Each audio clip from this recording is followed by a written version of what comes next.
On January 20th, 2012, at UFC on FX1, an undefeated 23-year-old wrestler from the Republic of Dagestan made his UFC debut. Those in the know certainly saw him as a promising signing. At 16-0, he had to be doing something right. But Russia and the Caucasus area in particular were not yet the pipeline of talent to the West that we understand them to be today. Khabib Nurmagomedov dominated that night, choking out Kamal Shalarus in the third round of a wild but largely one-sided fight. In his second octagon appearance, 6 months later at UFC 148, Nurmagomedov faced Gleison Tibau, and after 3 hard-fought rounds in which he struggled to get Tibau to the ground and was himself taken down more than once, won a controversial unanimous decision. Boos reverberated through the arena as the scorecards were read, and the media of record overwhelmingly scored the fight for the Brazilian, but by hook or by crook, Nurmagomedov had passed his hardest test to date with his undefeated record intact. 8.5 years later, Tibau is still by far the sternest challenge Nurmagomedov has faced in the octagon. A case can be made that Nurmagomedov has not dropped a single round in his 10 fights since then. He is 28-0. He is the number 1 pound-for-pound fighter in Sherdog's rankings, number 2 in the UFC's own rankings, and number 6 according to Fight Matrix's algorithm. And on Saturday night in Abu Dhabi, Khabib Nurmagomedov will attempt to turn away the man many think is his most talented challenger yet, interim champion Justin Gaethje, and in the process become just the 4th man to defend the UFC lightweight belt 3 times. This is the Shillen and Duffy Show preview for UFC 254, Khabib versus Gaethje, and welcome. With me, as always, to break down the lightweight title headliner as well as the rest of the 12-fight card is my partner on the Shillen and Duffy Show, Mr. Keith Shillen. He is a contributor for Sherdog.com. He is the founder of the Loudmouth MMA Podcast Network, and he is the producer of the Sherdog Radio Network. Keith, how are you doing this evening? Dude, I'm doing fantastic, dude. What an intro. Like, I don't know if Khabib got a better intro or I got a better intro. Like, that was fantastic. There's so many amazing things you pointed out. Like, the guy's 28-0, and we have 2 other fighters on this card who are technically undefeated. I mean, not technically, they are undefeated. He has more than double those guys in wins. Mm-hmm. You take Phil Hawes' opponent, Jacob Malkoun.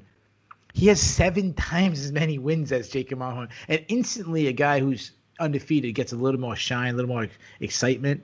What Khabib's record, 28-0, is absolutely amazing. While you were saying this, the only thing that jumped in my head also was poor John Jones losing to Matt Hamill. You know? Oh, absolutely. How differently would we be talking about Khabib right now if he had lost a unanimous decision to Tibau that night? Even though he'd be the same fighter. Sure. Yeah. No, you're right. It's something about it. And if he actually can retire undefeated, which, you know, he's talked about retiring soon, if he could do it, it'd be absolutely incredible and one of the most amazing feats in all of MMA. And then we talk about Justin Gaethje. He's 22-2. I mean, He came into the UFC as that hot, undefeated prospect, and he's only lost 2 fights, and both fights were, you know, fight of the year candidates. But I do have to correct you, Ben. I am not the founder of Loudmouth MMA. I'm the executive producer. Kyle Steele actually founded Loudmouth MMA, so I don't want to steal any shine. I steal everything else from Kyle, but I can't steal that from him. He is the founder. My apologies to Mr. Steele. I will not get that wrong again. Thank you so much. Plus, I want this show to be on the network, and if we don't give him that, it never makes it. Understood. I have one just quick question for you. It's a yes or no question before we dive into this card from the bottom up. Without tipping your hand as to what your pick will be for the headline fight, is Justin Gaethje the best fighter that Khabib has faced in the UFC? That's such. You said yes or no, so I should be real quick. It's such a tough test because there is definitely. I'll answer this. Strategically, he is. Okay. But I just want to say I have such high respect for the skill sets of Dustin Poirier, of Conor McGregor, guys like that. So that's why I was like tough on saying it. But I think it's one of those like grabbing all those 3 opponents. Who has the best chance of beating Khabib? Justin Gaethje. But I think Conor would do very well against Justin Gaethje, and that kind of styles make fights. But just a yes and no.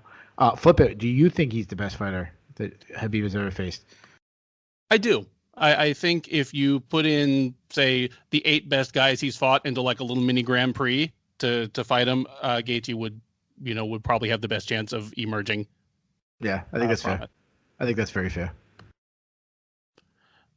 All right. With that blindside question out of the way that I just popped on my partner here, let's dig into this card with a lightweight preliminary fight between Joel Alvarez and Alexander Yakovlev. And let's just start with a quick reminder that this card starts at 7 p.m. local time in Abu Dhabi, which is an early card for those of us in the Western Hemisphere. You'll be talking about 8 a.m. Pacific time, 11 a.m. Eastern time. So set that alarm so that you don't miss these largely kind of loaded prelims. Joel Alvarez versus Alexander Yakovlev. Joel Alvarez, the 27-year-old Spaniard, is 17-2 in his mixed martial arts career. He is 2-1 in the UFC. He fought most recently at UFC Fight Night Figueiredo versus Benavidez 2 in July, where he guillotine choked Joseph Duffy into retirement into the first round of their fight. Yakovlev, the Russian, is 25-10 overall, 3-5 in the UFC, and he fought most recently last November at UFC Fight Night 163, Magomed Sharipov versus Kattar, where he dropped a unanimous decision to Roosevelt Roberts. Right now, they are fairly close on the odds. You can get Alvarez, the slight favorites, as good as about minus 150. If you like Yakovlev as the underdog, you can get as good as plus 140 on him. Keith, how do you see this fight playing out, and who you got? So I think it's a very even fight. Yakovlev, when he first came in the UFC, he was someone that I think a lot of people got excited about. He's shown some flashes of greatness, but I think ultimately he's been, I don't want to say a bust, but pretty close to a bust. I mean, he's 35 years old now. He's got a 3-5 record in the UFC, so it's hard to really get excited about, his future. He looked really bad in his last fight against Roosevelt Roberts. I think was one of the worst performances of his career in a fight that he definitely could have won. He's southpaw. I think he's lost some hand speed over the years. He will target the body, which I like. Pretty good kicks. Defensively, I don't like that he backs straight up against the cage. He does look for some wrestling. He gets some trips from the clinch or some good drop step entries. He likes a scramble where he'll look for head attacks, Darce chokes, anacondas, that stuff. But he is really tall and skinny for the weight class, like to the point he's like looks very skinny and scrawny. And at 35 years old, I really think he should go back up to welterweight. I think that's affecting him as he slowed down in his fight against Roosevelt Roberts. Now you got Alvarez. He's kind of the opposite. He's 27 years old. He's also long and lengthy, but his body looks more filled out. Nice kicks. He stands up a little too straight for my liking. Back straight up to avoid punches, which will get him caught. Drops his hands a little bit. But on the ground is where he wants to get it. He's a legit submission threat. He's got 15 wins by way of submission out of 17. 4 by guillotine, which we saw our last fight against, you mentioned against Joe Duffy. I could definitely see an avenue for Yakovlev. In pre-tape study, I actually thought I was going to go with Yakovlev, but I actually am going to go with Alvarez. I'm just, as I rewatched the Roosevelt Roberts fight, I was just like, I'm done getting excited about Yakovlev. Alvarez is younger. He's 27. You assume he's at the age where he can still make improvements in striking, where Yakovlev is either hit the ceiling of his game or probably like stunning going down. So I expect Yakovlev to probably take Alvarez to the ground and eventually get submitted when he gasses out. So I'll take Alvarez by 3rd round submission. Outstanding. We're going to have some dissension right off the bat. You've already said a lot of what went into my thought process as I looked at this fight. And it sounds like it's a battle between two guys that neither of us is ready to go all in on yet. But I really just haven't seen much from Alvarez that makes me believe in him yet. He lost to Damir Ismagulov in his first UFC fight, but against Danilo Belluardo, he was not doing well in that fight until he swept him and then just punched his lights out on the ground. He really just won the 20 seconds of the fight that he won, but it was enough because that ended the fight. And then I think Joseph Duffy was just, it's unsurprising to me that he retired right afterwards. I just think we just saw like an unmotivated shell of Duffy there. I agree. Unlike me, I'm a motivated shell of Duffy. But Yakovlev has not had a great run in the UFC. Like, his loss to Roberts was really uninspiring looking.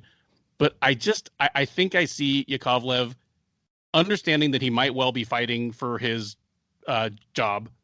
You know, he lost to Roberts, which makes it 3 of his last 4 he's lost. And I think he will be able to get takedowns if he wants them. And I guess I'm just betting on him to be savvy enough not to get swept and punched out or to blunder into a guillotine or something like that. So I'm going to take Yakovlev. I'm not super confident in it, but give me him by decision, probably win in 2 rounds out of 3. I love that we disagreed right away. Oh, yeah. Next up on the UFC 254 prelims, we move to the women's flyweight division, where Liana Jojua takes on Miranda Maverick. Jojua, the Georgian by way of Russia, is 8-3 in her career, 1-1 in the UFC. She lost her octagon debut to Sarah Morris last September at the blockbuster Khabib versus Poirier card, and then beat Diana Belbitsa by armbar at UFC on ESPN 13, Kattar versus Ige, earlier this summer, back in July. Maverick will be making her UFC debut. The 23-year-old is 7-2 overall. She is coming to the UFC after a nice run in Invicta, including winning the Invicta Phoenix Series flyweight tournament last summer. Maverick is a pretty substantial favorite here. The best you can get her right now as of Wednesday night is about -280, whereas Jojua on the comeback can be found as high as +350 or +360. Do you agree with the odds makers on this one, Keith? Well, I definitely will say this right away, that I don't think she should be a -350 favorite. I would say that line should be a lot closer. I'll start with the skill set of Jojua, because we've seen her in the UFC. 25 years old. You mentioned she's from the country of Georgia, but also trains in Russia or something like that. Both scenes, obviously Russia and MMA is just absolutely exploding here in the UFC in America. But Georgia is actually kind of really sneaking in, and a lot of fighters coming out of that region. So definitely an area that is really blossoming, so which is good. As for her, she's not a really physically imposing athlete. Like, she's probably not that good of an athlete. I would say she's probably one-dimensional. On the feet, she's pretty raw. But she's 25 years old, so we could see some improvements in that. And she needs it because she's pretty kind of stiff on the feet. Weak takedown defense, but that actually plays well into her game because she doesn't mind going to the ground. She doesn't mind fighting off her back, as BJJ is kind of her thing. Very flexible, can get subs anywhere, including off her back. Arm bars, as we saw in our last fight, is her specialty. That's what she's always looking for, kind of like a poor man's Ronda Rousey, if you want to say. And the other thing I do like about her is that she's a former Fight Nights Global Champion and has gone 25 minutes. So going 15 minutes should not be an issue. Moving to Miranda Maverick, as you mentioned, the Phoenix Rising Champion. She's even younger, which is surprising for Jojua, who's 25. Miranda Maverick's only 23. And even though Jojua has a win in the UFC, Maverick has beaten the better competition. She got wins over Pearl Gonzalez, Deanna Bennett, Shayna Young, Victoria Leonardo twice. Like she's beaten good girls. This is like that's the run you want to make before you enter the UFC. So I don't think the bright lights will get to her too much. Southpaw uses a lot of movement. Excuse me. She likes to dart in and out of range with like a quick blitz. She used that little karate sidekick that you see like Holly Holm doing a lot. And she's the opposite of Jojua, where she's extremely physically strong. You see her, she's jacked. I saw pictures of her on Instagram and she looks even more jacked. Like she looks like in the best shape of her life. The clinch is probably where she's gonna do very well. Clinch against the fence. She's got good wrestling, good entries. So she can either lock you up against the fence and outmuscle you, or just shoot on your hips, which she did well against Pearl Gonzalez. Good top control, though she will chase a submission that's not there. Good ground and pound. She does well, kind of like her best Khabib. Grab the Dagestani handcuff, kind of hold you down, then blast you. Which good back takes. She is a submission there. Has 4 subs herself. Weak takedown defense though. I mean, Pro Gonzalez actually judo throwed her, and Pro Gonzalez is not known for her, big throws. I'm going to take Maverick. She is younger. I think she's a great addition to the UFC roster. I think she will overpower Jojua in the clinch and on the ground. And I think she'll get a late third round finish by ground and pound. However, as you mentioned, like a -350, I saw some betting lines had it like -440. Like she should not, I think it should be somewhere in like the, say, -180, -220 range. And that's simply because of her, she could, she'll scramble and lose position or just get taken down. And Jojua has that finishing ability. So I think Jojua, that's probably her only chance of winning, is getting the submission. But Maverick might give her those opportunities. So I'm not a betting guy, but like I would not touch a -350, -400 on Maverick. I'm with you here. I think Jojua is better than she's looked in the UFC. Whereas I think Maverick is coming in with exactly the appropriate amount of hype and anticipation. Jojua did not look good in her UFC debut, but she was taking on Sarah Morris at bantamweight, so already a weight class up from where she really wants to fight, and Morris missed weight by like 3 pounds. So, I mean, she looked a weight class and a half bigger than Jojua because she basically was.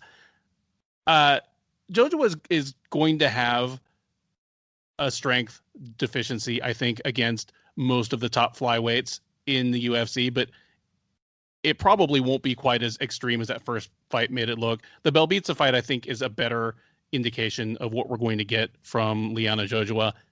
Maverick is a bull. Really, she is. She doesn't have quite the same fast twitch explosion that Jessica Andrade does, but she's got that same thing where she'll probably be the shorter fighter in almost all of her fights. But she's going to have the power to make things work that probably wouldn't if she were not as physically powerful as she is. I expect this fight to be a lot of Maverick taking Jojua down and probably trying to advance position and exert some ground and pound on her while avoiding submissions from the bottom. That is a recipe for Jojua to lose rounds, and I expect her to lose rounds. In fact, I expect her to lose all 3. So while I think the line is a little bit out of whack, I do favor Maverick in this one to come away with a pretty clear-cut decision. The UFC 254 prelims move over to the men's bantamweight division, where we have champions from 2 of the UFC's premier feeder organizations meeting in the octagon. We have Casey Kenney versus Nathaniel Wood. Kenney, the 29-year-old, is 15-2 with 1 draw in his career, 4-1 in the UFC. He is a former 2-division champ from Legacy Fighting Alliance, both at flyweight and at bantamweight, as well as being the former Tachi Palace Fights flyweight champ. And he came to the UFC through Dana White's Contender Series. He fought it will be 3 weeks ago, defeating Haile Alateng in a frontrunner for beatdown of the year at the UFC on ESPN Home versus Aldana card. Across the octagon from him will be Nathaniel the Prospect Wood. He is also 4-1 in the UFC, 17-4 in his career, and he is the former Cage Warriors bantamweight champion. He fought most recently in July, taking a unanimous decision over John Castaneda. Before that, he was knocked out in the opening seconds of the 3rd round of his fight with John Dodson in a fight that otherwise had been going well for him. Before that, he had wins by submission over Jose Alberto Quinones, Andre Ewell, and Johnny Eduardo. The line is fairly close here, but Kenney is a favorite. You can get Kenney around -170 right now, Wood around +155 or 160. Who do you have in this matchup of bantamweight prospects, Keith? So this is a fantastic matchup, and I know we talked about Casey Kenney last week, or not last week, a couple weeks ago. We were both very excited about his performance. I don't remember how you feel about Nathaniel Wood, but I'm assuming you're probably like me. You probably like his talent too. the thing that jumps out to me is like, why is this on the prelims? You know, when you have 6 fights on the main card, like to me, this one should clearly be on the main card. Other than the main event, this might be the fight I'm most excited about. I'll start with Nathaniel Wood. You mentioned he's only 27 years old. He's very poised, very comfortable and relaxed when he's on his feet, and you get that from having 21 fight, pro experience. He's an orthodox fighter, has a long jab. He'll lead with his power right hand a lot, which surprises a lot of people because a lot of people don't expect that. Does a lot of shoulder rolling, push and teep kicks down the middle, mixes his punches and kicks in together very well, so you kind of don't know where he's going with it. Gets to the clinch, good trips, solid entry, especially for a European fighter, or I should say Western European fighter who's not really known for wrestling. He's got good wrestling. He's a submission threat. He's a good prospect. You move over to Casey Kenney, 29 years old, a little bit older, but what I love about this guy is when it comes to his striking, he can either lead the dance or counter. He's comfortable either way. Southpaw, feints very well. Everyone kept talking about his kicks last fight, and that kind of overshadowed like how improved his hands are. Feints very well, fast hands, really good slip and rip left hand. Like he was hitting Alatang Haley over and over with a slip and rip left hand. Checked every time Haley kind of tried to get rushed to the pocket. Check right hook, and then as we talked about a couple weeks ago, just kicks to all areas of the body. I mean, he looked like freaking Mirko Cro Cop. I know I said that like 3 weeks ago. He looked sensational. Just was blasting it. Constant pressure, like didn't slow down. Like even though he was just working over Alatang Haley, he didn't stop. Very good wrestler. We saw that like in the scrambles with Ray Borg, even with what's his name? I can't think of his name right now. The guy who beats everyone with his wrestling. Marab? Yeah, Marab. Yeah. Craig Allen would kill me. Mirage Devashvili. Even though he was taken down, he made him work. I love this matchup. That said, I'm going to go with Kenney, and I'm feeling pretty confident in Kenney wins.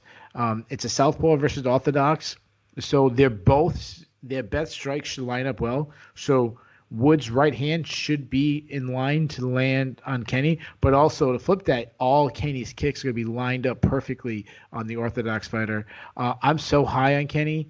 I know the quick turnaround is going to be tough, especially if he flew home, being that, it's a 16-hour flight. You have to go all the way home, do it again, quarantine again, do all that. But he looks so good his last fight. I can't pick against him. So I'm going to take Kenney. I'm going to take it by unanimous decision. I'm 100% with you on this one. We've had the talk more than once on our weekly show about recency bias and being all hyped up about the most recent thing in our memory. You tend to claim that you fall victim to that more easily than I do, but I can't get that picture out of my mind of him just nailing Alatang Haley with kicks to the legs, the body, and then going upstairs, later. I like both these guys as prospects. I think they both have sticking power in the UFC. I don't think either of these guys is someone we're going to be talking about having washed out of the UFC on 3 straight losses a year from now. But for Wood to win, I would have to see some things that I haven't seen before happen to Casey Kenney, and I just don't see it. I think Kenny's going to be the sharper striker. I think he's going to be able to keep Wood at distance. Wood will want to punch, and Kenny's going to be able to tag him up with kicks. And yeah, give me Kenney via a very obvious, if perhaps even lopsided decision. And I love that we both kept saying prospect. We never mentioned Nathaniel Wood's called the prospect. How long are you allowed to keep that? I mean, that nickname? Fights. That's kind of like, when you call yourself the young assassin and all of a sudden, you're 36 and, yeah, I mean, the prospect. Josh Barnett, he did get rid of the babyface assassin. When he hit like 40, he had to get rid of it. When he hit 40, and by the time he had like the Viking beard going on, and and saggy tits. Okay, so Josh, you can find Keith Schillen in Just go to Rhode Island. It's not, it's not a big place. You'll be able to find it pretty quick. And just ask Whiskey. Someone point me out. The prelims power on with a light heavyweight matchup between Un Jung and Smilin' Sam Alvey. Jung, the 32-year-old from South Korea, is 13-2 in his MMA career, 2-0 in the UFC since debuting last August. He guillotine choked Kadis Ibragimov last August, and then in December punched out Mike Slow Rodriguez in just a minute at the Frankie Edgar versus Korean Zombie card. Sam Alvey is 33-14 with 1 no contest. He's 10-9 in the UFC, a number that looks a little worse than it once was by the fact that he is currently mired in a 4-fight losing streak. He is a veteran of the 16th season of The Ultimate Fighter, though he didn't actually sign with the UFC right out of the season, but instead went back and won a couple more fights on the regional scene. But nonetheless, he will step into the octagon for the 20th time in Abu Dhabi on Saturday. Jung is a comfortable favorite, as one might expect, of two fighters on the current trajectories that Jung and Alvey are. Jung is available around minus 330 or minus 340, whereas Alvey is a comfortable plus 300 underdog. Is there any value on that underdog pick, Keith Schillen? No, you're not. Alvey. The guy's 34 years old. He seems like he should be like 104 years old in fight years. I'm not going to get excited for a guy in a 4-fight losing streak that whose chin's fading, who's never very good athlete. He's always been slow. He got even slower. He's got an insanely low output. I mean, we know what's going to happen. He's just going to kind of stare at Jung with like a weird scowl on his face and then just kind of circle away from him until Jung finishes him. He's such a nice guy, so I don't want to talk too negative about him. So I'll do some positive things about him. When he does attack, he'll throw a hook, and he does have decent pop. It's not earth-shattering as the commentating team is going to make it sound like. They're going to make it sound like if Sam Alvey even grazes you, like Francis Ngannou, like you're going to be unconscious, which is not going to happen. His kicks, when he throws them at one every 4 minutes, is pretty good. I mean, they bothered Ryan Spann a little bit. But like we said, his chin is faded. He's still pretty good in the clinch. If someone tries to go for takedown, he's hard to take down. He'll look, he can land some, short strikes. He'll look for a 10-figure guillotine. But there's not much else to his game. Jung is 27 years old. He's pretty well-rounded, pretty fast. Throws, as we saw with the Rodriguez fight, he throws punches straight down the pipe. Can strike from both the orthodox and southpaw stance. Good power. And he's at the age where he's probably just starting to come into his power. And it's funny because the commentary team will probably talk about Sam Alvey's power, but if I had to guess, I think Jung would probably hit harder at this point in their career. Decent takedowns, though I don't think he'll get a takedown against Sam Alvey. But if he does, he's got some pretty good ground and pound. I'm not picking Sam Alvey any time in his run left in the UFC. Jung is just younger, faster, hits harder. I think he catches Alvey, and I don't trust Alvey's chin anymore. I think Jung puts him out, and I'm going to say puts him out in the first round. Jung is he's not the wild man that your stereotypical Korean fighter, of say 5 to 10 years ago was, but he's a very aggressive guy. And like you said, he throws straight down the pipe. He throws hard, and just this is not a version of Alvey that's going to have much for him. Even at 180, like at 185. Alvey was definitely kind of slow of hand and foot, even in his prime. He's still slow for a light heavyweight, but his pop is not carried over. I think a lot of the narrative of Alvey having one-shot knockout power is an artifact of his days at middleweight. But I'm with you. I do think Alvey is a super tough guy. I mean, he's on a 4-fight losing streak, but a couple of those fights were close. And all of them were against pretty good fighters. He's a step up for Jung from Kadis Ibragimov and Mike Rodriguez. I do like Alvey to at least, make it to the second round. I'm going to say Jung by knockout in the second round. and it looks like we're both picking him to run Alvey's losing streak to 5 in the UFC. While it's possible to survive that, it's still pretty rare. So we'll see what the future holds for Smilin' Sam. The UFC 254 prelims roll on as one of the more experienced fighters in the UFC welcomes a brand new newcomer to the octagon. It is Alex Cowboy Oliveira versus Shavkat Rakhmanov at welterweight. Oliveira, the Brazilian, is 22-8-1 with 2 no contests in his career. He's 11-6 with 1 no contest in the UFC. He is 32 years old. He is on a 2-fight winning streak over Peter Sabata and Max Griffin that makes up his entire fight calendar for 2020 so far. Prior to that, he was on a 3-fight losing streak, losing to Nicholas Dalby, Mike Perry, and Gunnar Nelson. Rakhmanov, the 25-year-old from Kazakhstan, is a perfect 12-0 in his career, bouncing back and forth between M1 Challenge and the Kazakhstan MMA Federation, the primary promotion in his home country. Odds are very close on this one. You can get Rakhmanov at even money, plus 100. Oliveira, if you like him in this one, you can get him as good as minus 112. Keith Schillen, how do you feel about this fight? How does it play out, and who wins? Well, I'm glad that the odds are very close because it is a fight that I really liked and that I was a little torn on because both guys are good. I mean, as we just talked about Sam Alvey, I said that he appears a lot older than he is. Same thing with Alex Oliveira. Alex Oliveira is 32 just because he's been in the UFC, been in so many wars. He seems like he should be older. But he's actually at the age where he probably should be in his prime. He's usually a very, very aggressive fighter, but we saw a completely different guy in his last fight against Peter Sabata. He was very controlled. He's always hit really hard.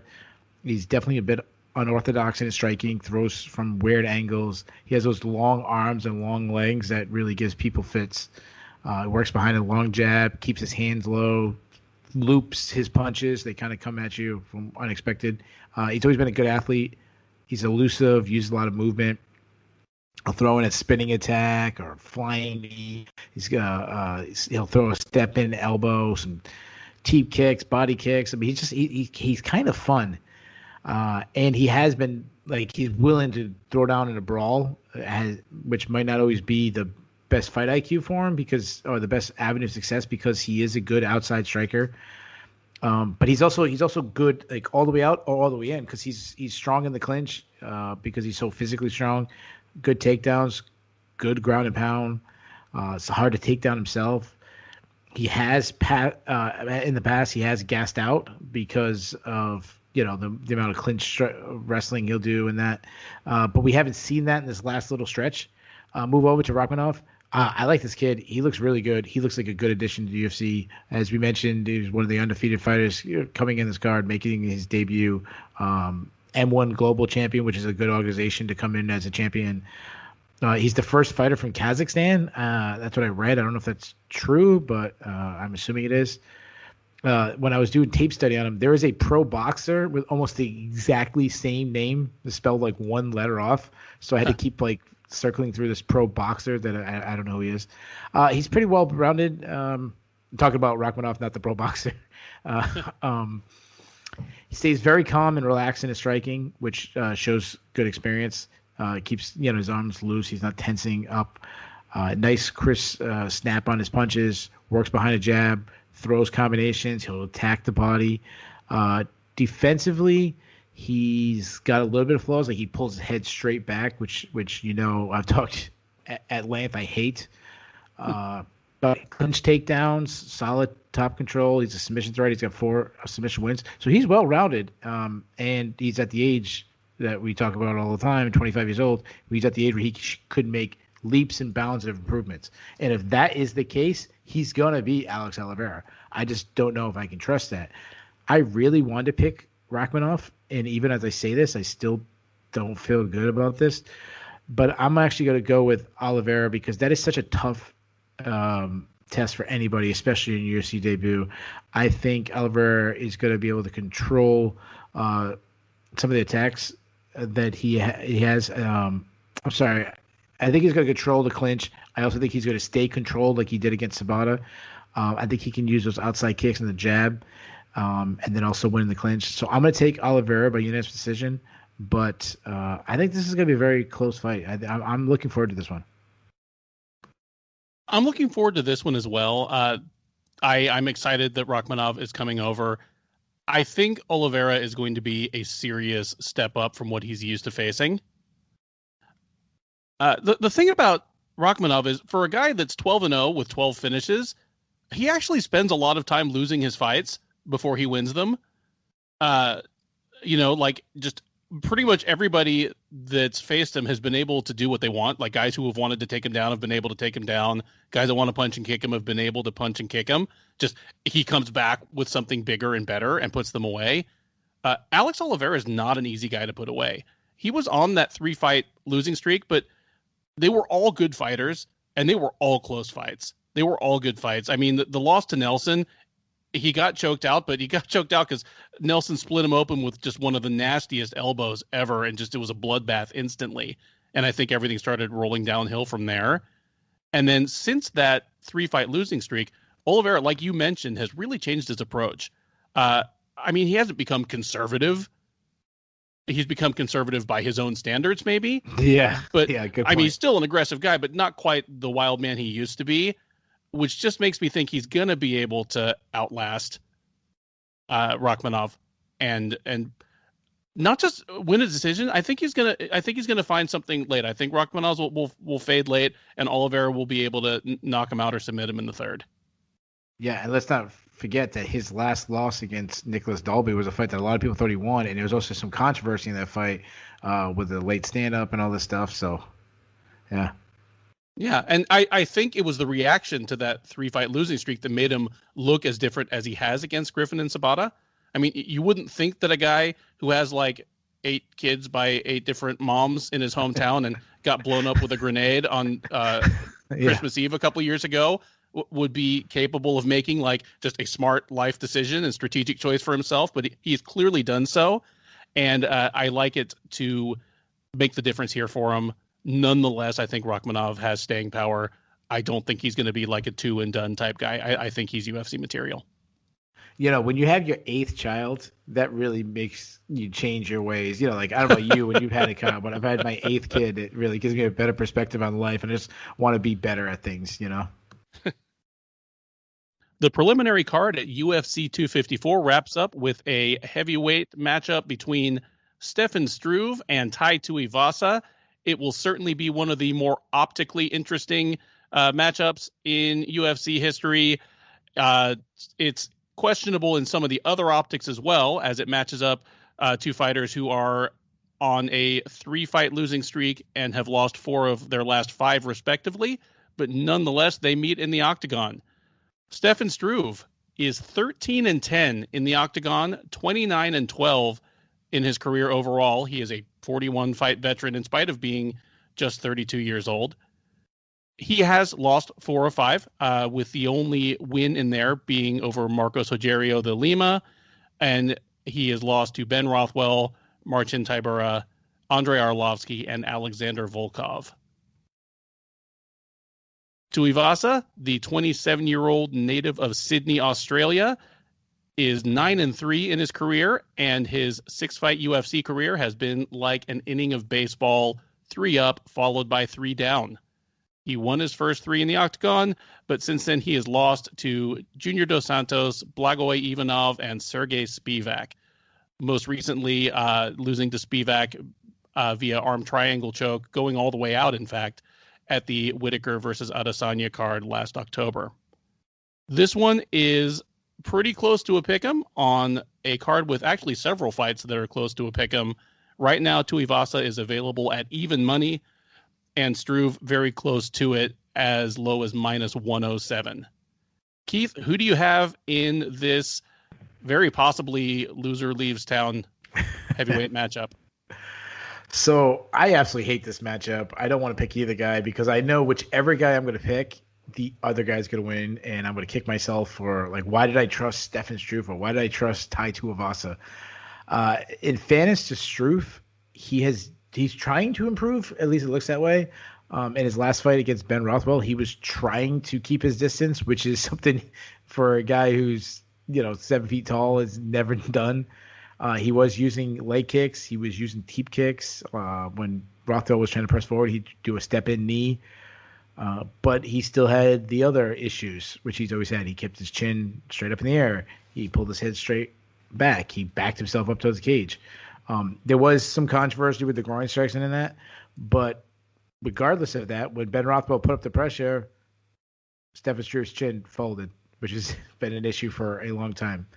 And another reason why he folded is because Stefan Struve backed up straight to the cage, which he's done in the past. He's a extremely weak wrestler. I'm assuming he can still get submissions off his back, though it's been a very, very long. I don't remember the last time he got submission off his back, but it's been a very long time. But then you got Tai Tuivasa. He's 20, so you definitely like that more than Stefan Struve. Still got pretty good hand speed, decent power, but he's a god awful wrestler. Sergey Stevia headlocked him like 2 or 3 times. Like only women go for headlocks, and it's like you should like women MMA goes for the headlock and like youth wrestling, because if you're still wrestling it like even on like a high school level and you get headlocked, you suck. Like just you're not good. And he has a terrible get-up game. So as a prediction, I think I'm stalling because I don't want to pick anybody. So pre-tape study, I was going with Stefan Struve. I always like to write down pre-tape study to see if tape studies change my mind. So I wrote down Stefan Struve first. When a fight gets announced, this is the person I think I'm going to take. Then I watched film study on Stefan Struve, and I was like, no, I'm taking Tai Tuivasa. Then I watched film study on Tai Tuivasa, and I'm like, no, I got to take Stefan Struve. And now I'm like, oh my God, I don't want to take either one of these guys. I guess I'll take Stefan Struve. I mean, the size still jumps out to me. And he appears to want to be trying to get better. And Tai Tuivasa, he has the youth, he has the power advantage. So I could now, just talking about it now, I expect him to knock out Struve. But I guess maybe Struve could still get a takedown on Tuivasa, maybe get a submission. We've seen him get takedowns and submissions like 150 years ago, so maybe it's still there. And if it is, Tuivasa's the guy to do it to. So I will take Struve by submission, which means Tuivasa is definitely going to win. Well, I hope you're right in being wrong, because I actually have Tuivasa in this one. I don't know whether Struve will have the wherewithal to try to bring it to the ground, and I don't know if he will do it soon enough or be successful enough when he tries. I think he's going to be on the gunnery range until Tuivasa catches him with something. I could see it stretching out into the second round, but I'm just going to go big rather than go home and say Tuivasa by first round knockout. Yeah, and I think you're right. Like, even though I made the pick, I already feel like I'm wrong. Well, check in with us on Sunday, and you'll hear us talk all about it on the recap show. We now move over to the main card pay-per-view section of UFC 254, and we start off with 2 men finishing some unfinished business in the light heavyweight division. That would be Magomed Ankalaev and Yon Cutelaba. Ankalaev, the 28-year-old Dagestani, is 13-1 in his career, 4-1 in the UFC. After losing his debut to Paul Craig via one of the great Hail Mary submissions in UFC history, he's gone on a tear, putting away Martin Prachnio, Klidson Abreu, Dalcha Lungiambula, and Cutelaba most recently in February, although there was quite a bit of controversy about that, which we'll get to in a moment. Cutelaba, the man from Moldova, is 15-5 with 1 no contest. He is 4-4 in the UFC. He's beaten Khalil Roundtree, Gaji Murata Antigulov, Enrique da Silva, and Jonathan Wilson. He has lost to Misha Serkinov, Jared Cannonier, Glover Teixeira, and most recently Ankalaev. That fight in February at UFC Fight Night Benavidez versus Figueiredo 1 ended in 38 seconds when Ankalaev nailed Cutelaba with a couple of kicks to the head. Cutelaba went staggering away. Referee Kevin McDonald stopped the fight, and Cutelaba immediately insisted that he had been playing possum. It stays on the books as a TKO win for the Russian, but nonetheless, we are running it back 8 months later. Enough of the odds makers think that Cutelaba was not play acting, that he is available around plus 265 as the underdog, whereas Ankalaev, if you believe in him to take out the other man for real this time, you're going to have to find him around minus 300. Keith, how does the rematch of one of the weirder fights in recent memory go? So I want to talk about the stoppage. I think it was a terrible stoppage. Yeah. I mean, it wasn't the worst I've seen, but the guy was on his feet, still throwing. I didn't like the stoppage. That said, like, I don't think I needed a rematch. I don't know if anybody needed a rematch, and it's been rebooked like 12 times. I feel like I've predicted the winner of this fight 50 times, and I just hope this fight finally happens so we can just move on. Ankalaev, I'll start with him because he won the first fight. He's well-rounded, very big for the weight class, technically sound striker, southpaw, works behind a jab, beautiful leg kicks, beautiful push kicks. The high kick just was not missing Cutelaba's chin in the first fight. Defensively, and I feel like I keep saying this the whole card, he does keep his chin kind of high. And Cutelaba definitely has the power to make him regret that. If he gets to the clinch, he's very strong. He likes to just push his opponent to the fence and then just kind of drop down on the hips and pull the base out on him. Typical Russian smothering top game. He does a lot of head control, pushing his head against his opponent's head to kind of keep him down. Will grab a limb.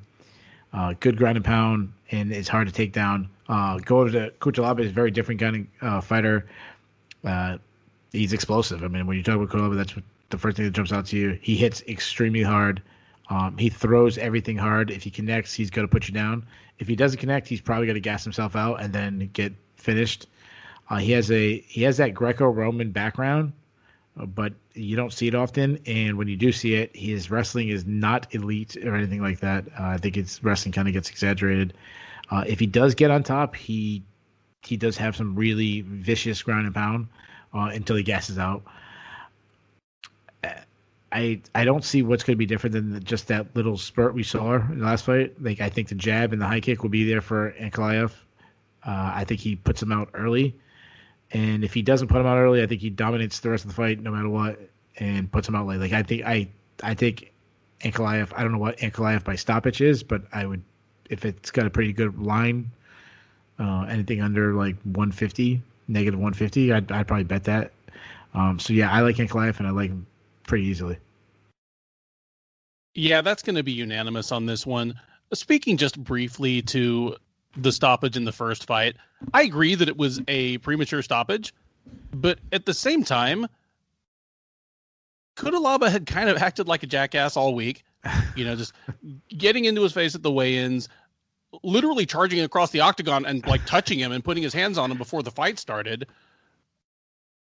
If your strategy is to convince people that you're hurt worse than you are, you can't be too mad when it works. Is I guess all I can say. That's a good point. Oh, you were playing possum. You wanted everyone to think you were really badly hurt. Well, congratulations, it worked.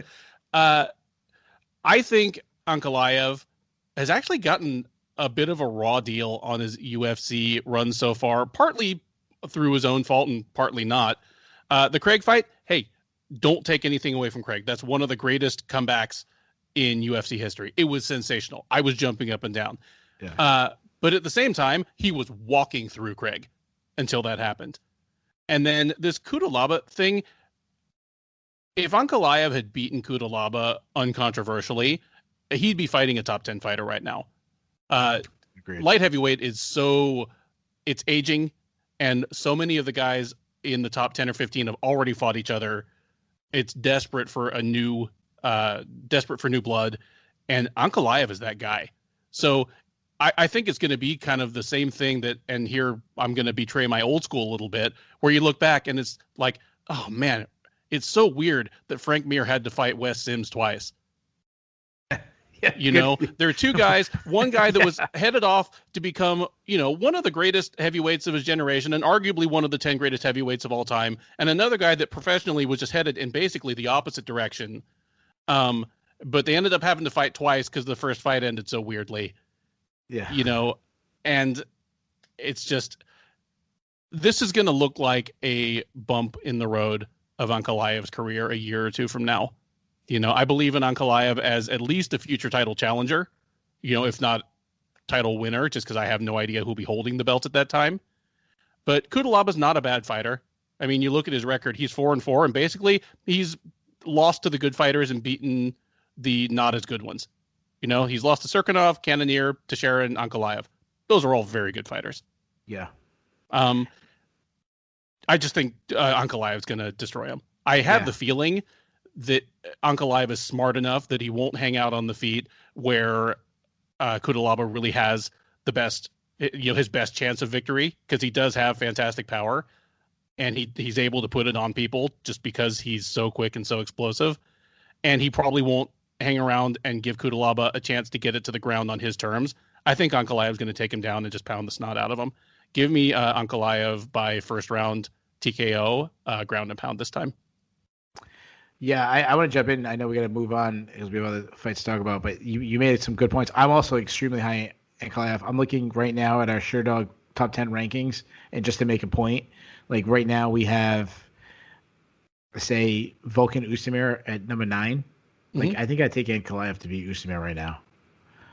To be extremely, controversial or hot take, like Jan Blachowicz is the light heavyweight champion of the world. Like, I would be shocked if Ankalaev fought him tomorrow and won. Yeah, I mean, there's nobody in the top 10 that I look at and go, oh, that guy would kill Ankalaev. Sure. I do think he needs some more seasoning, so that maybe that'll be one good thing about this kind of weird duo of fights with Cutelaba, is that maybe it'll be good that he wasn't thrust into the title picture so quickly. Yeah. But I think in a year from now, he's going to be there. Yeah, and I think you're right when you talk about like Paul Craig, like don't take anything away from him, and one of the most memorable moments in MMA UFC history. But I also agree that when we look at Ankalaev's record at the end of his career, it's like, wow, he lost to Paul Craig. It's gonna feel like when you look at Matt Hughes, be like, oh, he lost to Dennis Hallman twice in like 30 seconds each time. Yep. Yeah, I think it's gonna have like a similar feel. Next up on the UFC 254 main card, it is flyweight women again, as Lauren Murphy welcomes Liliya Shakirova to the octagon. Murphy, the 37-year-old from Anchorage, Alaska, is 13-4 in her mixed martial arts career, 5-4 in the UFC, where she arrived after a 3-fight win streak in Invicta. She has fought twice this year, beating Roxanne Modafferi at UFC on ESPN Blades versus Volkov in June.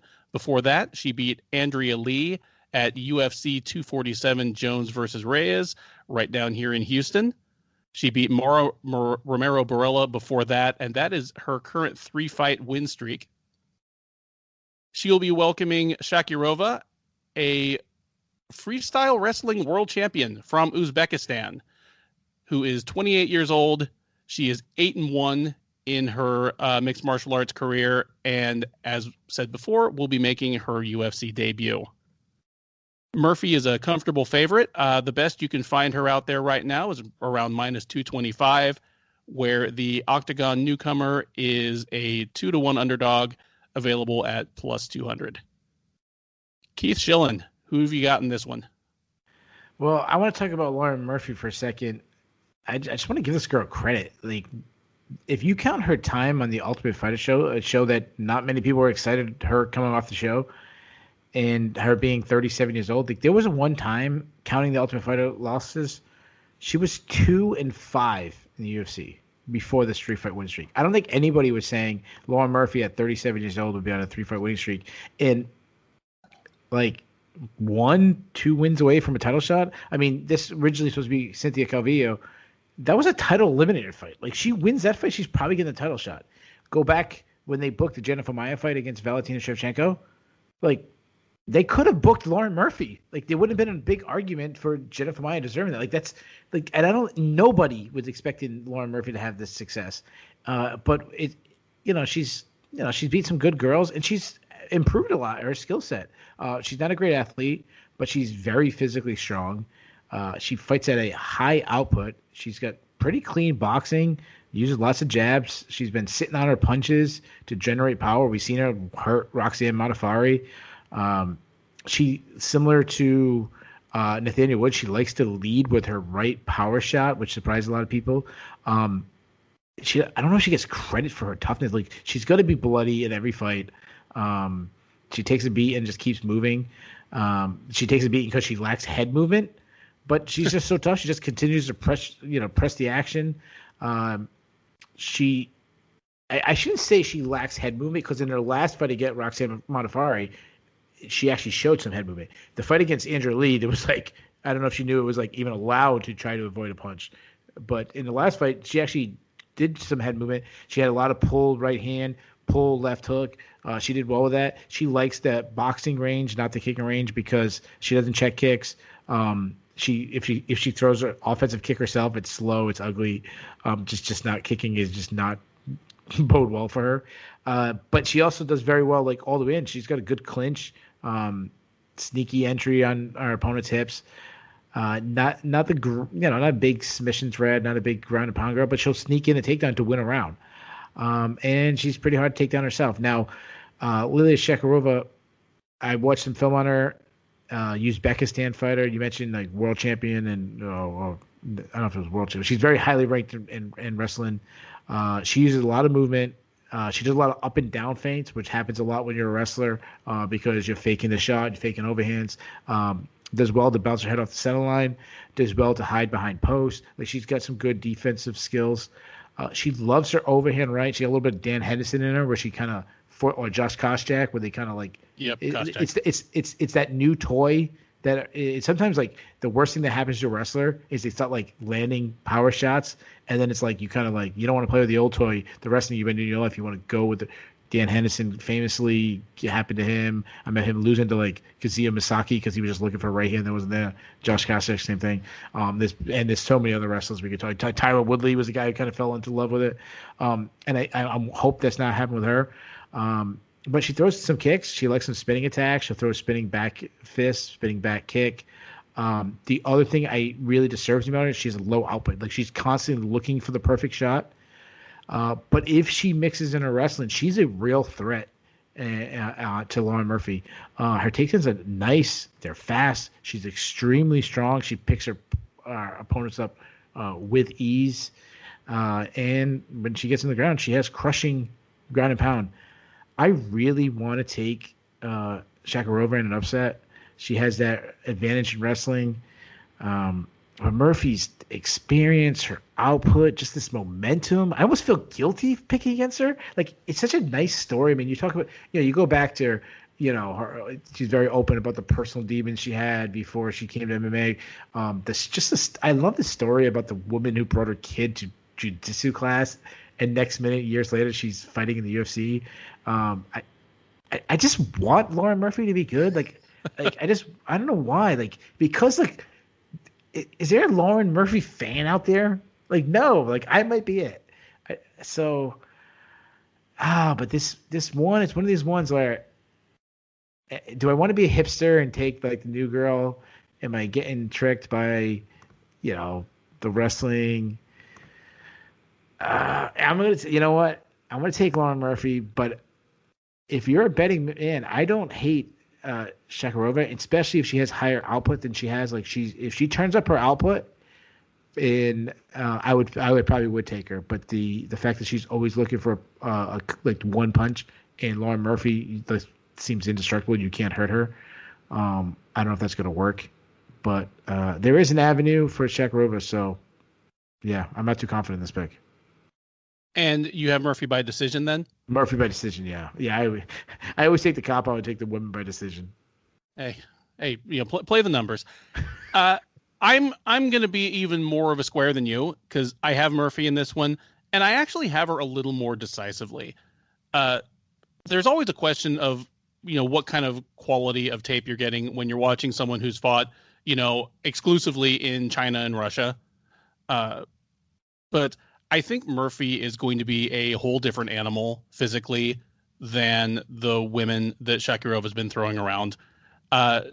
Obviously, I've seen all of Murphy's fights going back at least through Tough and Invicta, but I've also been in a room with her fairly recently. I was in Houston for the Andrea Lee fight, and even though I actually thought Andrea Lee won that fight, I was stunned at just how big and how muscular Lauren Murphy is.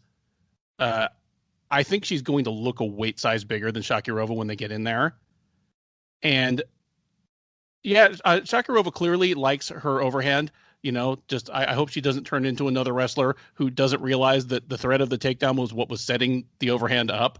But I don't think she's going to have much for Murphy. I could see her, maybe getting her down in the early going. She has a fast shot. She chains her takedowns in a way that not a lot of women do, and that obviously speaks to her background as a freestyle wrestler. But the women that have gotten Lauren Murphy down when they want, we're talking about Sijara Eubanks, Liz Carmouche, and Sarah McMahon. Just three of the best offensive wrestlers and three of just the physically strongest women in those divisions. I don't think Shakirova is that. I think Murphy's going to win this one, either sweeping all three rounds or at least the second and the third. Pretty straightforward fashion. Next up at UFC 254 is a meeting between debuting middleweights Phil Hawes and Jacob Malkoun. Hawes, the 31-year-old from New Jersey by way of Sanford, Florida, is 8-2 in his UFC career. He's had several attempts to make it to the UFC. He's appeared twice on Dana White's Contender Series, as well as trying out for a season of The Ultimate Fighter. He finally punched his ticket to the Octagon just about 6 weeks ago on week 6 of the Contender Series 2020, putting out the lights of Kajimurat Bestayev in just 1 minute and 18 seconds. In his 10-fight career, Hawes has never seen the final or never heard the final bell. He'll be taking on Jacob Malkoun. The 25-year-old from Sydney is the other middleweight from PMA Super Martial Arts on the card tonight, notable as a primary training partner of former middleweight champ Robert Whittaker. He is 4-0 in a professional career that stretches back nearly 4 years, fighting about once a year in basically a grand tour of all of the Oceanic region's top promotions, Eternal MMA, Hex Fight Series, and so forth. Hawes is the minus 235 favorite. Malkoun available as high as plus 225. Who have you got in this matchup of men making their Octagon debut? Keith Schillen. So I'll talk about Hawes. Hawes is a guy I've done a lot of film study for. He's been on the Contender Series. I do the Contender Series previews. I try to find as much film I have. There is a lot of film on Hawes because this is a guy that And one time when he was training with Jack Swink was getting compared to John Jones, the next John Jones. People saying the more explosive John Jones. I think he also trained with Tiger Schulman for a while. Now he's with Sanford MMA, so he's been with the big teams. And we've seen moments where he looks absolutely sensational. He's an extremely explosive athlete, extremely aggressive, does well to bounce his head off the center line. Good hand speed, works behind a jab, powerful leg kicks. But he also had moments of where he seemed disinterested, lost concentration, and his chin has been just checked. You think about the time he was like sent to another dimension by the high kick from Julian Marquez. But he's not just a striker. He's probably even better on the ground. He's a good, maybe a great wrestler. He's a junior college national champion. Very fast entries, gets on the hips. He'll slam opponent. What I love is that you sprawl out on him and he'll just through your sprawl, which is just shows he kind of had that, like, I can't believe I'm bringing it up twice now, but that Josh Koscheck thing where Josh Koscheck would just drive right through it. George St. Pierre is another guy, like, you could sprawl on him, and he's different than Khabib. Khabib is a chain wrestler. Khabib works the angles. St. Pierre would drive right through it. Koscheck would drive right through it. Mark Kerr would drive right through it. That's something you get with Hawes. Good top control. Sneaky back takes. Another thing that's concerning about him is he doesn't conserve his energy, and also I think a lot of that has to do with just his build. Like, he is got muscle on top of muscle on top of muscle. I mean, he's a scary looking dude. Move on to Malkoun. I'm not going to pretend like I am some expert on the Oceanic fight scene, that I know a lot about this guy. He only has 4 pro fights. I was only able to find 2 of them. I did find a lot of BJJ competitions. He has competed in some pretty good ones, like a regional ADC tournament. So that's good. So I'm assuming he's probably pretty good on the ground. From what I did see in his 2 fights, decent hand speed, decent pop. Nothing that kind of really jumps out to you, though. I do like that he attacks with combos, though he does kind of charge. Always, he kind of like blitzes and always blitzes on a straight line. And it almost seems like a guy that like, okay, I want to do this combination now, and then just charges and throws that. And then like, okay, now I'm going to do this. And he's always like thinking, which sounds like thinking would be a good thing when it should just be natural, like thinking about your combination. You're not thinking about what's going back at you. Overhand right, pretty good. He's a little soft in the belly. Like he's a little chubby, like not the complete opposite of Hawes, where Hawes is intimidating. This guy doesn't really look like a fighter. A guy who, you figure he has got good BJJ, but his wrestling looks, from what I've seen, it looks ugly. Like shoots from too far away, no setups. He was been taken down when he got on top. Pretty good ground and pound. I like that he looked to advance to better positions. I didn't see any submissions, but like I said, I'm assuming so. I don't have the most confident pick because there's not a lot to see about Malkoun, but from what I have seen, this looks like a mismatch. This looks like Hawes is going to have he's a way better athlete, way faster. Just strictly off what I've seen, I think Hawes puts him out early. So I'll take Hawes. I say he blasts him. First round knockout. Yeah. All right. Fantastic. I'm just right on board with you. I will not pretend to be an expert on Jacob Malkoun. In fact, I would guess that you and I probably found the same 2 fights, probably the Eternal MMA and the Hex Fight Series fights for him. Hawes is not a perfect fighter. He's got a lot of holes that he may or may not ever fix. We don't know. But Malkoun seems built for him to run through. And maybe literally. You talked about that nuance of Hawes' takedown game. Another thing about him is that I'm not saying he is Cain Velasquez, but in a way reminiscent of Cain Velasquez, he takes people down hard and either lands in advantageous positions or like kind of shakes them up to the point where he's able to move to mount or side control pretty quickly or pretty instantly. I see him doing that to Malkoun, just, maybe shooting a double or shooting a single and turning the corner, slamming him down and just pounding him. I have my first round knockout as well. Yeah, I'm going to jump back in here real quick. We were talking about the 2 fights. I'll tell you exactly the 2 fights I saw. The one was Ryan Hector, which was the Hex Fight Series, as you said, and the other one was Sebastian Temesi, which I think you said also. Yep. His last fight was against the Sebastian Temesi. The guy's 3-1. What I'll say about his performance, it was a unanimous decision. He clearly won it. It was no controversy, anything like that. But it wasn't a performance that you think, oh, young fighter who's 4-0 should automatically go right into the UFC. Like, I don't know if it was even a performance that put you on the Contender Series. I think this has a lot more to do, and I think you'd probably agree with me, is who his training partner is, who has some clout, Robert Whittaker. Yep. I think this getting the UFC is more with who you know than based on his performance. But I could be wrong, so. Hey, we'll be here to take our whipping over it if it turns out we're both dead wrong about this one. Third fight from the top of the UFC 254 main card is another heavyweight scrap. This one features Alexander Volkov and Walt Harris. Volkov, despite being just 31 years old, will be a 40-fight veteran one way or the other by the end of the evening on Saturday. He is 5-2 in the UFC, but has already been an M1 Global and a Bellator heavyweight champ. He is alternated wins and losses in his last 4. He was ground out by Curtis Blades back in June in the headliner of UFC on ESPN 11. Before that, he outclassed Greg Hardy pretty thoroughly on the feet last November. He was having a great night against Derek Lewis until he ended up on the end of some serious thunder with just 10 or 15 seconds left in that fight. And then he defeated Fabricio Verdum with a rear hand shovel uppercut from hell back at UFC Fight Night Verdum versus Volkov in March of 2018. He'll be taking on Walt the Big Ticket Harris, the 37-year-old Alabama native, is 13-8 with 1 no contest in his professional mixed martial arts career, 6-7 with 1 no contest inside the octagon. He lost in May to Alistair Overeem in the headliner of UFC on ESPN 8, getting punched out in the second round after having a fantastic first round in which he had Overeem in quite a bit of trouble. That snapped a 2-fight winning streak for him in which he had punched out Alexei Oleinik and Sergey Spivak in about a combined 60 seconds of octagon time. As of right now, Volkov is the moderate favorite. He is sitting around minus 170, Harris around plus 160 on the comeback.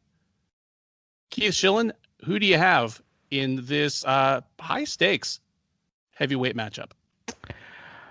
This is definitely an interesting stylistic matchup. I think the big thing that stands out to me is just polar opposites in their approach to the game. I'll start with Walt Harris, southpaw, crazy athleticism, but kind of raw. He knows that he's raw. Hits super hard. He kind of wings that overhand left. If he hits you with it, there's a good chance you're going to go out. I mean, unless you're Alistair Overeem, who was able to survive. He gets on top, brutal ground and pound. Though he's a terrible wrestler, as we saw, Alistair Overeem was able to take him down, hold him down, beat him up. Gas take is a big issue because he throws everything with power, trying to end it quick.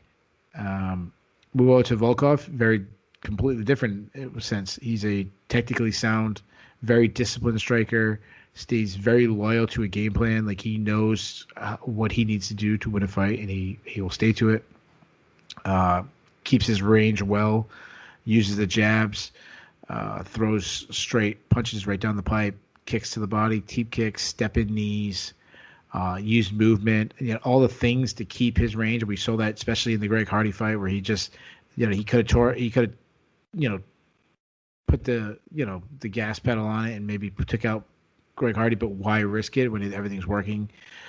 He conserves his energy because he just touches. He doesn't try to end you with one punch, and that's because he understands that he's not Walt Harris. He's not going to put your lights out with one punch. Decent chin. Obviously, the Derek Lewis checked it, but for the most part, he's been hit with some big guys and hits it well. And I think that's just a lot of that has to do with his height, like trying to get in and get connected well. Though it didn't look like it against Curtis Blades, he usually has a pretty good takedown defense. I just think Curtis Blades is such a great wrestler. You can take him down. So as prediction, I think because they're polar opposites, I think it's a tough one to pick because, I mean, Walt Harris hits so hard but not technical, doesn't conserve his energy, and Volkov is technical but has no power. So it's either it's a very, and I say this time, I hate lazy breakdowns, and I feel like I'm being lazy in this one. It's either Harris early or Volkov late. I think Volkov, pre-tape study, I wrote down Walt Harris. I just felt like that, I was going that, but then I switched over to Volkov. I think he can avoid, an early surge from Harris, make him outwork, pick him out of range, and I think I'm gonna say he finished. No, I'm gonna say unanimous decision for Volkov. I think he takes the second, third round after losing the first. Outstanding. I have a lot of the same impressions of this fight that it sounds like you do. The thing I'll give Harris is his striking technique. I mean, it isn't beautiful. It isn't textbook, but it works. I mean, obviously he pummeled Overeem in the first round of their fight. It was later reversed to a no contest because he had a PED violation, but he took a unanimous decision over Andrei Arlovsky in what was essentially mostly a kickboxing match. And Arlovsky, even at this stage in his career, is a pretty technically sound striker. He's a guy who generally knows, how to take care of himself. I know that Volkov can be knocked out, but I don't think many people, even people who are thought of as big punchers, can duplicate what Derek Lewis did there. Derek Lewis has a level of power that even a lot of other big hitters don't quite have. I mean, you look at the replays of that, and the way Volkov's head swiveled on his spine, Like, I would have been shocked if he wasn't knocked out. I mean, there's just some physics going on there that, like, I think his brain probably kept spinning for like a few seconds after his head snapped back the other way.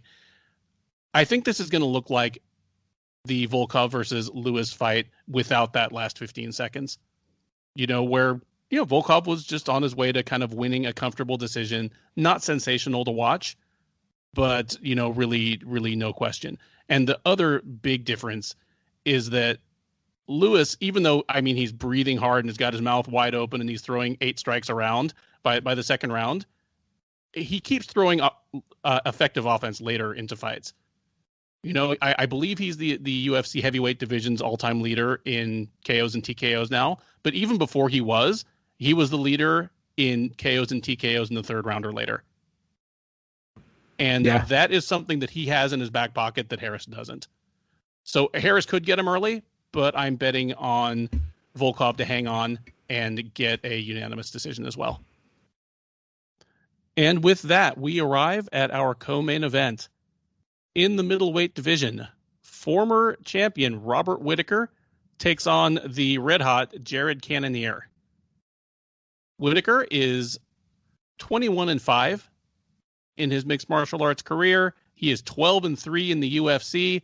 Notably, he's 9-1 since moving up to middleweight, with the only loss coming to current champ Israel Adesanya. Cannonier, the Killer Gorilla, is 13-4. He is 5-4. Damn it. He is 6-4 in the UFC, although that's somewhat deceptive as it reflects his journey across 3 weight classes as he entered the UFC as a heavyweight, dropped to 205 pounds, and most recently has dropped all the way to middleweight, where he is on a 3-fight win streak, beating Jack Hermanson, Anderson Silva, and David Branch. This one is close on the odds as well. Cannonier, just slight favorite, sitting around -110. Whittaker close to even money, but the best you can find as of Wednesday night is -102. I'll go first on this one, and I'll say that, frankly, this fight terrifies me. Kind of like you talked about Lauren Murphy, I have a bit of a soft spot in my heart for Robert Whittaker. Just there's something about him that makes me want to see the guy do well. I hope and I flatter myself that it doesn't affect my analysis of his fights, but, certainly it was a good feeling to see him after the Till fight, leading up to the Till fight and after the Till fight, just apparently having found a little bit better work-life balance, seemed happier in the lead up to the fight, and then obviously afterwards having, won and had a really good performance.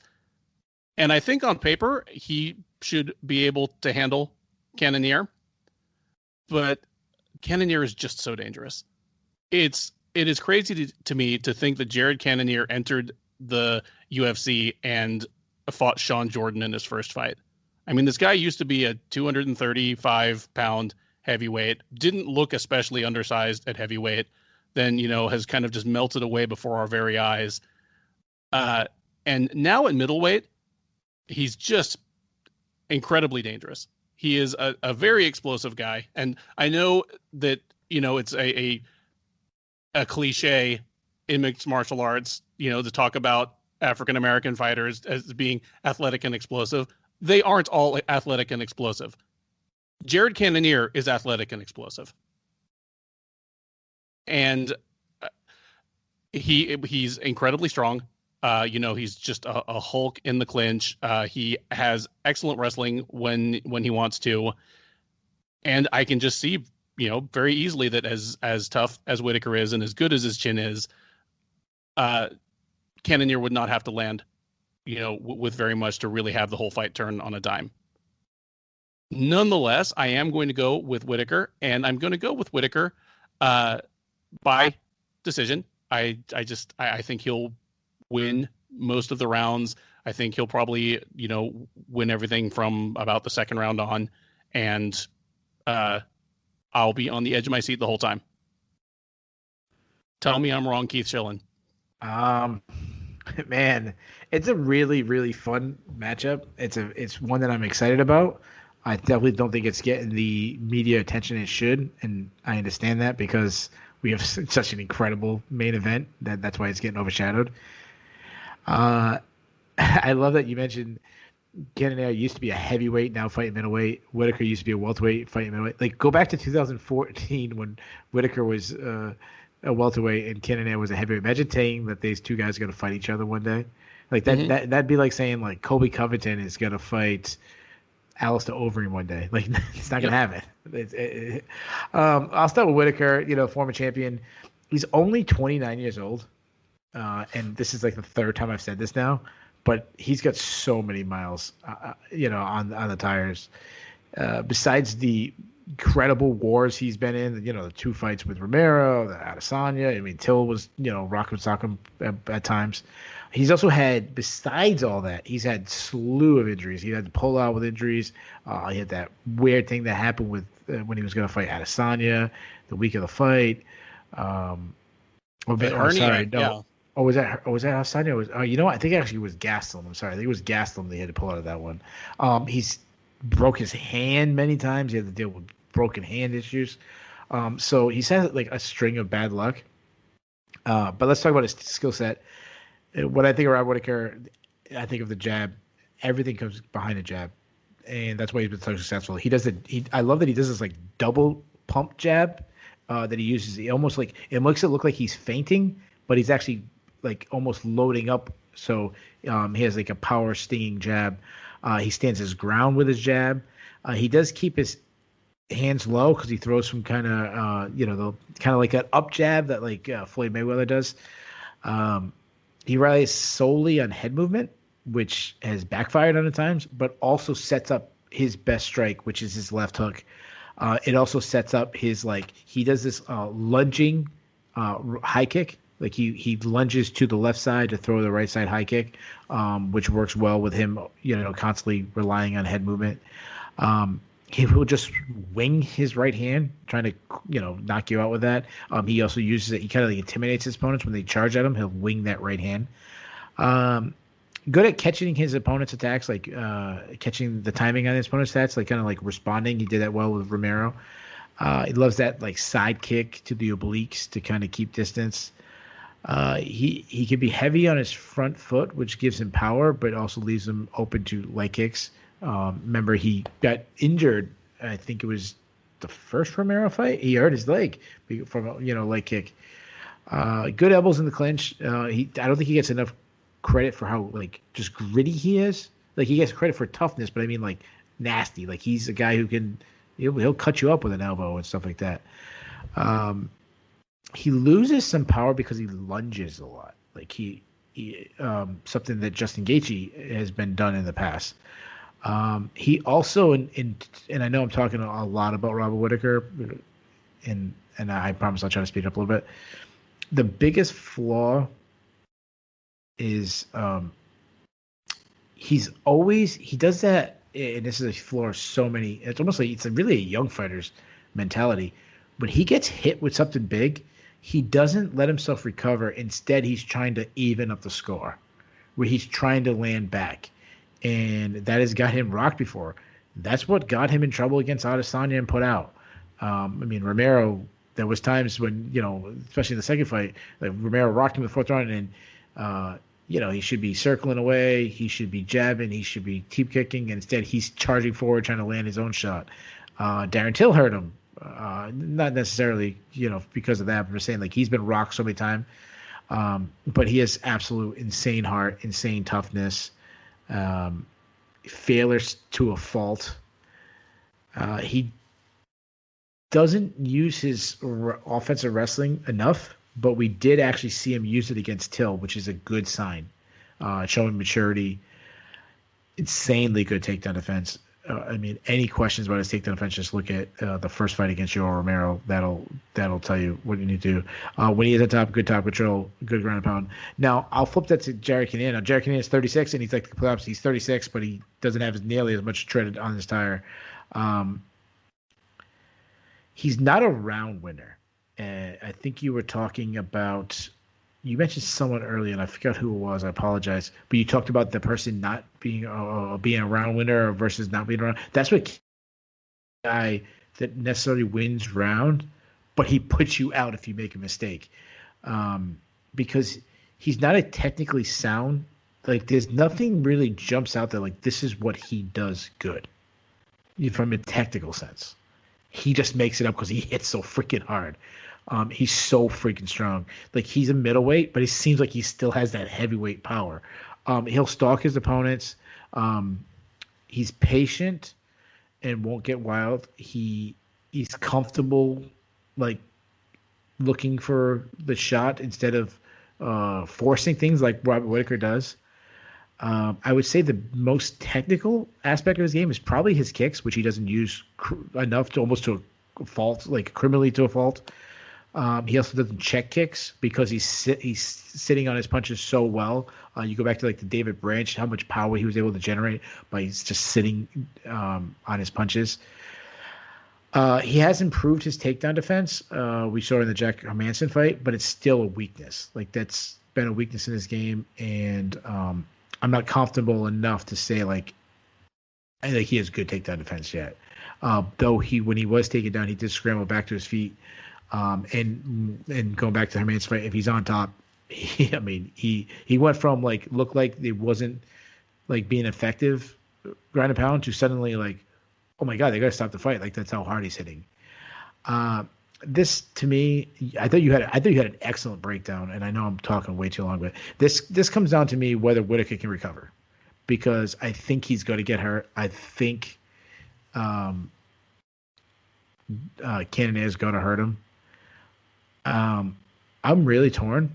I mean, the odds reflect this. I think Cannonier is like a negative 110 favorite to Whittaker's. I think you said what, negative 105, 102. Yeah. Like yeah. So it's barely. I mean, so technically Cannonier is the favorite, but by the time people listen to this, it could be flipped. This is probably my least confident pick of the entire card because we've seen Whittaker get hurt. But when I take down the skill sets, I mean, you could just tell when I was breaking down the skill set whose actual skills I respect more, and that's Whittaker.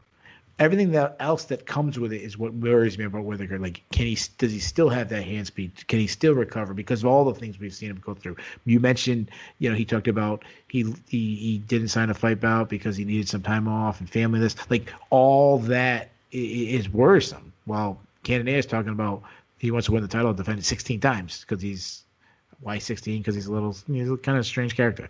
But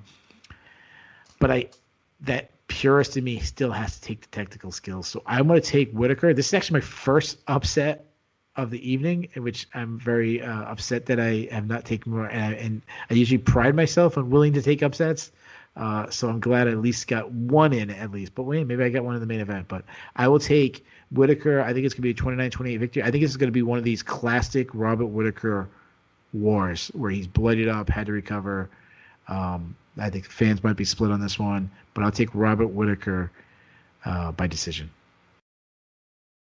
That brings us to the main event of UFC 254, the lightweight title unification bout between Khabib Nurmagomedov and interim champ Justin Gaethje. As we stated at the top, Nurmagomedov, the 32-year-old from Dagestan, is 28-0 in his mixed martial arts career. The last dozen of those fights having taken place in the UFC octagon.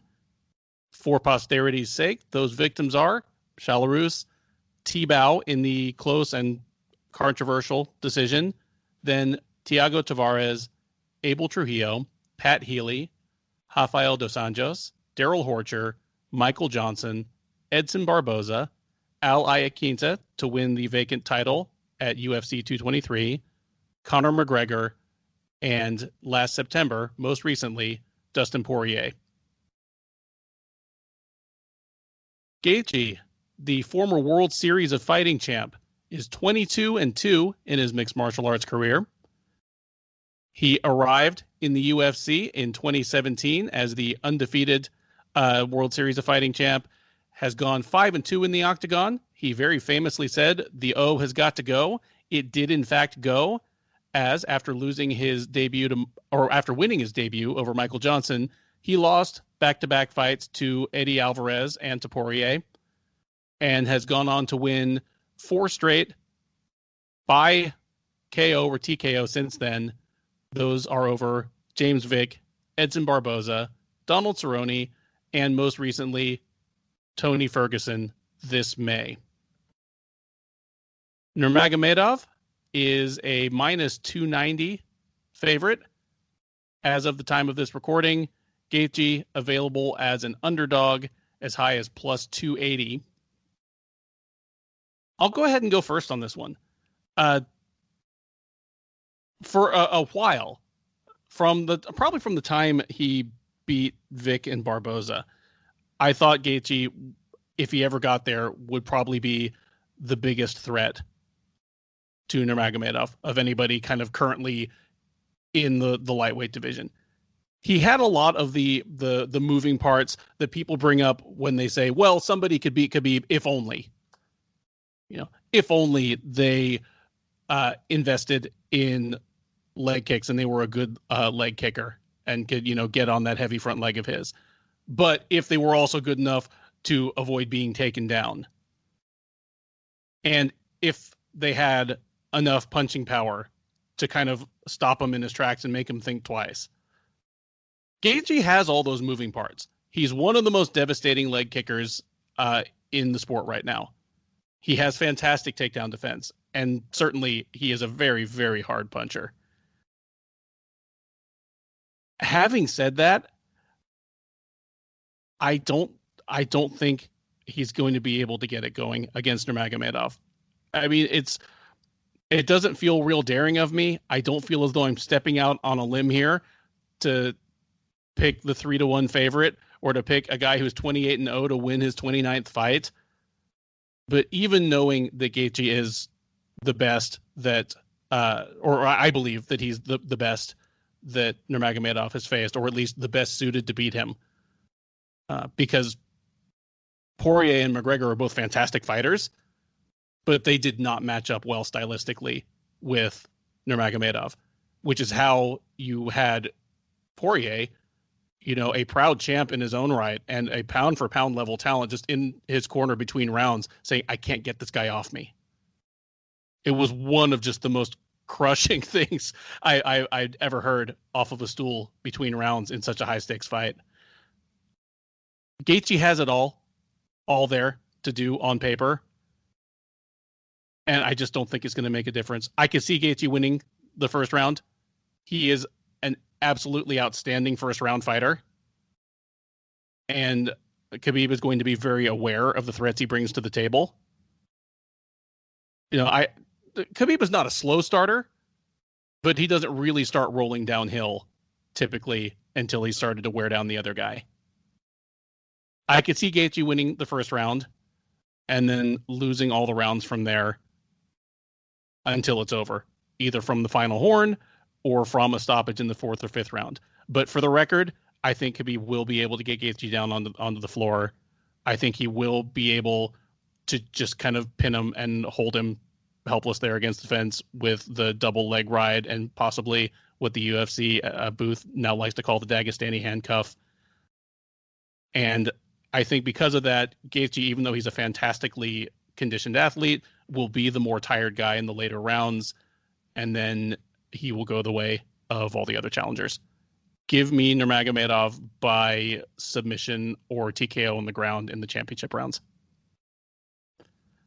Keith Schillen, bring us on home. Yeah, I'll start with Khabib. He's the champion. I'll start with him. This guy just physically breaks people with his insane pressure, and I think he is so extremely intelligent in the for. The one that jumps out to me is that makes the most sense in this fight is the Barboza fight. He crowded the kicker of Barboza. Barboza wasn't even able to get his kicks off. At one point, he did a flying knee just to close the distance to get past his kicking range, which this could be an issue for Justin Gaethje. Now, when you throw a flying knee, Justin Gaethje has the hand power to separate unconscious, which that's not really Barboza's game. But I just want to point out like things that Khabib did to get by the kicks. He's absolutely fearless. As we talked about, Rob Whittaker, he's even worse. He'll go right through the fire to get to what he knows is his bread and butter. I'll talk about his striking for a second, and it won't be long because I don't expect to see him striking much. He's surprisingly hard to hit with any hooks coming from the left side, which is one of Justin Gaethje's best punch. Is because while he has many flaws defensively, he keeps his right hand glued to his chin on the right side. He does lack lateral head movement. His head straight back, keeps his chin high in the air, as we saw, especially in the extended periods in the Al Iaquinta fight. He keeps his left hand low, which would be an issue if you're throwing straight rights down the pipe, which is something Justin Gaethje is very. I mean, Justin Gaethje is very good at throwing a lot of punches, but straight right is one of his best punches. Offensively, Khabib's jab is not that bad. I'm going to ignore that kind of looping overhand right that he caught Conor. I think that was just, as we talked about earlier, guys who land their overhand right because of their wrestling. I think that was just kind of fluky. But the jab wasn't. Like his jab to Iaquinta, he was popping it for like 2 rounds. But he throws punches because he's so intelligent. He throws punches for 2 reasons. Either to get you to back up, which will get you close to the cage, which will increase his chances, which is already extremely high to get a takedown, increases it even more, or I should say, and he does it to get you to force you to raise your hands, which also allows him to shoot underneath. So jab, get your hands up. Now you can shoot underneath while getting you to back up to the cage. So it works out even better for his wrestling. As far as when he gets to the ground, he is the greatest ground fighter in the history of MMA. He's extremely strong. He gets to that clinch. His clinch game is just on point. He has those trips. He's a master of just working a little angle. He chain wrestles. Yeah, we talked about Phil Hawes exploding. That's not what Khabib is. Khabib chain wrestles. So when you think you stopped the initial shot, you had that wasn't he wasn't trying to take you down with shot A. He's trying to take you down with the turn of the corner on F. Like you stop A, you stop B, you stop C, you stop D, and all he's doing is taking an inch of time. I go back to the Conor McGregor fight in the very beginning of the first round. I think it was Dominic Cruz and Joe Rogan, and they were basically saying "Oh, Conor stuffed this takedown." I'm like, "That's how do you not see? That's not his game." He kept circling with us. He'd circle with the on an ankle, he'd circle, then he'd come back the other way, and all he was doing was getting Conor to overextend a hip, get on the right angle, and then he switched to the double, and it was absolute brilliant. That was never the single, was never the game. It was the single was closest to eventually switch to the double to control the hips, to take him to the ground. That's just what he does. I mean, he's an absolute master of it. Insane ground control. There's no debate. He takes you down. Chances are the round is probably over if he takes you down. He just needs a single limb, an ankle. He shot a takedown early in the Al Iaquinta fight where he just had the ankle in the grip strength to get it, to take a whole takedown with just the ankle. Incredible. He's completely changed the way people look at fighting on the ground. He does that. He does that thing. Well, we really need to give it a nickname where he hooks the legs. He works. He puts his head control, kind of gets your head up, and he slides the legs, hooks them. Basically, your legs are hog tied together. It's incredible. He uses his upper body, lower body so well, and that's something that Dominic Cruz mentioned in his last fight against Dustin Poirier, and that really jumped out to me once I watched that fight for the rest of any film study I did at Khabib. So shout out to Dominic Cruz. Best ground and pound ever. He just brutalizes you, mauls you, all those great words we like to use for him. He is a submission threat. And he doesn't slow down when he's battering his foes. Moving to Justin Gaethje, what an incredible run Justin Gaethje is on, and specifically his performance against Tony Ferguson was eye-opening. Guy, he has huge power, slides well into the pocket so he can unload power shots. His overhand right is absolutely deadly. If you don't believe me, ask James Vick. His left hook. So his left hook, he was destroying Tony Ferguson the entire 5 rounds with it. So if you can come both sides with devastating one. That makes him such a bigger threat because you have to be so careful which way your head's dipping, which way he's sending things up. He can knock you out with both hands. I don't think he gets enough credit for his dirty boxing. He loves to grab the back of the head, uppercut. He had a lot of success in he did it to Donald Cerrone, grab him with the left hand, uppercut with the right hand. Some of the best kicks, maybe the best leg kicks in the game. He's so heavy on his front leg that he doesn't really check kicks, but that won't be an issue against Khabib. I mean, Eddie Alvarez did well kicking out Justin legs, but Khabib just really doesn't throw kicks for the most part, especially not leg kicks. He's starting to control his power shots, which is helping him not gas out, and it's made him definitely more technically sound. And it was something that Trevor Whitman got caught saying to him, like, control, take back, don't throw 80%. And people have made that such a big narrative, and that's why he's been so good. But I think even more than taking some off is how he's made improves technically. It wasn't just not going into a draw to get into a brawl. He's getting his positioning better, where his legs are following him, so he always has a base. So like especially in the Tony Ferguson one, that's when it really jumped out. He was always in position to generate power with clean shots without looping, lunging stuff that he's done in the past. The Michael Johnson fight, the Eddie Alvarez fight. Defense is still an issue with Justin Gaethje. He's still he used more head movement, especially in the Tony Ferguson fight, but he's still back straight up, which would be a major issue. Like, no, don't do that against Khabib. He still drops his hands. He's been rocked in practically every single fight, including the Tony Ferguson. Tony Ferguson almost knocked him out in the second round. He is a former All-American wrestler, though he never used it. So what is my prediction? After all that breakdown, I think my prediction is actually pretty easy. It comes down to where the fight takes place. Khabib needs to be around the perimeter. What I mean by that is like that, between the cage and that black outline. Gaethje needs it to be in the center. He needs to hold his ground. He needs to not back up. He needs to, instead of sprawling back, he needs to hip forward. A lot of people know something Antonio McKee's talked about, like, you don't sprawl out, you actually have to hip over. I mean, see something you see in like a lot of NCAA wrestling, something that Gaethje's talked about with folk style wrestling. That said, I think Justin Gaethje needs to be perfect, and that's really weird for telling the person who can turn your lights out with one shot. You're going against Justin Gaethje, you kind of have to be perfect because he can put your lights out with one shot.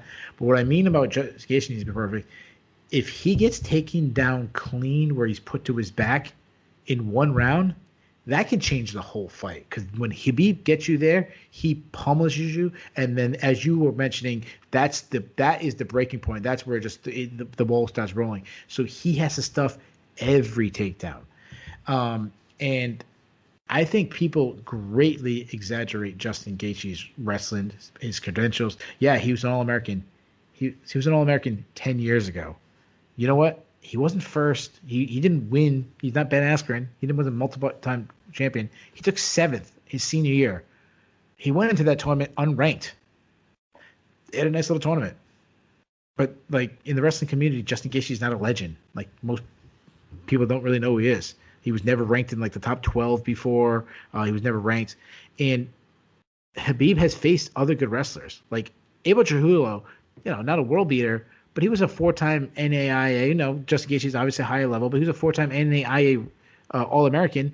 And Khabib set the all-time takedown record on him. So what it comes down to me is Gaethje, I really think he has like one punch knockout chance, and that's it. Like I expect he needs to land a shot, and he needs to knock Khabib out, because I don't think he's going to be able to stop Khabib's takedowns. And I also think people exaggerated suddenly Justin Gaethje had this Chad Mendes type takedown defense. I don't know where that came from. Eddie Alvarez took down Justin Gaethje. Michael Johnson took down Justin Gaethje. He was taken down several times in the World Series of Fighting. Now, he is a much different fighter. Maybe he doesn't gas out. Maybe that helps. But until he shows that, I haven't seen this amazing wrestling out of Justin Gaethje, and I haven't seen Khabib lose. So I got I need both of them to show up. I don't think it's going to happen. I'm taking Khabib. I'm taking 4th round submission. And I always like to be bold in the main event. I say he locks in a rear naked choke, and I say Justin Gaethje is so insanely tough that he doesn't tap out and he goes to sleep. So I'll take Khabib by submission, putting Justin Gaethje to sleep. And there you have it. Schillen and Duffy's picks for all 12 fights from UFC 254. Just a quick rundown of those picks. In the main event, Keith and Ben both have Khabib Nurmagomedov to unify the titles and win his 29th straight fight. Keith has him by a round 4 rear naked choke in which Justin Gaethje goes completely to sleep. My visualization is not quite as detailed as his, but I do have him by a stoppage of some kind on the ground in the 4th or 5th round. In the co-main event, we both have Robert Whittaker to win by decision over Jared Cannonier. We both like Alexander Volkov to defeat Walt Harris.